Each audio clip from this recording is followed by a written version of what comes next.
السلام عليكم ورحمة الله وبركاته. أبنائي طلبة وطالبات الصف الخامس، أهلا وسهلا بكم في فيديو جديد. النهاردة يا شباب هنحل مع بعض تدريبات درس قصة ما السر صفحة 14 و15. يا ريت يا بطل ما تنساش تدعمنا بلايك واشتراك في القناة عشان يوصلك كل جديد. ونقول بسم الله.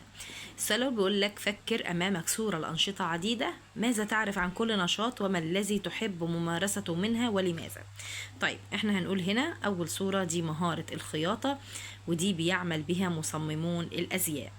رقم 2 يا شباب هتقول له مهارة التطريز، ودي بيعمل بها الموهوبون في تصميم الملابس. رقم 3 مهارة كرة القدم، ودي لعبة شعبية عالمية بيعشقها الجميع. طبعا واحنا بنفضل مهارة كرة القدم، مفيش احسن منها ولا اجمل منها. خلاص اختار اي مهارة تعجبك. يبقى احنا كده فسرنا الثلاث مهارات، والانشطة دي كلها بتتكلم عن ايه اهوت. هتقول له مهارة الخياطة ده بيعمل بقى مصممين الازياء، مهارة التطريز بيعمل بقى الموهوبون في تصميم الملابس، كرة القدم لعبة شعبية عالمية بيعشقها الجميع. اقرأ واكتشف، استخرج من المعجم معاني الكلمات الآتية ثم ضعها في جملة. طيب معنى يتسامر يعني يتحدث ليلا يا شباب، زي ما اقول لك كده جلس أبي يتحدث ليلا معنا. طيب كلمة متأرجح يعني متردد، هتقول له أخي متردد في اتخاذ القرار، أخي متردد في اتخاذ القرار. لما يقول لك كلمة وهلة هتقول له معناها لحظة، وهتقول له مثلا شاردت لحظة أثناء الدرس. خلاص. طيب احنا كده استخرجنا معاني الكلمات ووضعناها في جملة. ده النشاط التاني. نيجي النشاط 3 بيقول لك هنا ايه بقى؟ أكمل بكلمة مناسبة مما يلي: سمر ونتسامر ومتسامر. طيب كل خميس نقط مع جدي ليلا، هنقول له ايه؟ نتسامر. يبقى الثانية نتسامر يعني ايه؟ نتحدث ليلا. كل خميس نتسامر مع جدي ليلا في حفلة ايه؟ في حفلة ممتعة، تقول له في حفلة سمر ممتعة. طيب نتحدث ونضحك ونستمع إلى الحكايات وننشد الأناشيد، ولقد اتفق الجميع على أن جدي هنقوله إيه؟ متسامر مميز. متسامر مميز دائما ما يمتعنا بحديثه. ابحث عن المطلوب ثم لونه. بيقول لك هنا معنى مضاد متأرجح عكسها متأكد. هو متأرجح في القرار عكسها متأكد من قرار. طب متأكد دي اجيبها منين؟ اهي يا شباب، الميم والته والالف والكاف والدال. متأكد بتحط عليهم دايرة كده اهو. خلاص. طيب لما يقول لك جذر يتسامر هتجيب الفعل الماضي منها ثمرة. اصل الحروف بتاعت الكلمة السين والميم والراء. طيب مفرد مواهب هتقول له موهبة اهي يا شباب. اولا كلمة ثمر اهي، وكلمة موهبة تحت اهي. طب جمع اجازة هتقول له اجازات.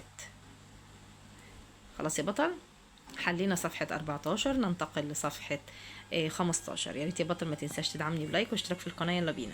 يقول لك يا بطل ضع علامة صح أمام العبارات الآتية أو علامة خطأ. طيب على صح أمام العبارة المعبرة عن القصة، وخطأ أمام العبارة الغير معبرة. طيب المخيم به أنشطة عديدة هتقول له صح. خلاص. طيب احتاج بطل القصة إلى دورة ليتعرف مهاراته هتقول له صح. عاد بطل القصة من المخيم متحمسا ليحكي لأهله عما حدث هتقوله طبعا خطأ. طيب كيف كان للمعلم دور في تشويق التلاميذ للمخيم؟ كان دوره ايه؟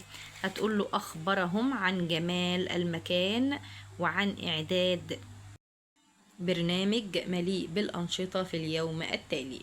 أخبرهم عن جمال المكان وعن إعداد برنامج مليء بالأنشطة في اليوم التالي. كيف تعرف بطل القصة مهاراته؟ هتقول له من خلال الالتحاق بدورة تدريبية بعنوان اكتشف مهاراتك.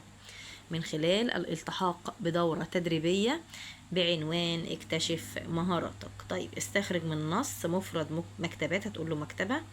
مضاد بدأ عكسها انتهى. جمع قدرة هتقول له قدرات. مرادف أو معنى يمضي هتقول له يقضي. خلاص يا شباب. جمع قدرة قدرات، مرادف يمضي يعني يقضي. طيب بيقولك هنا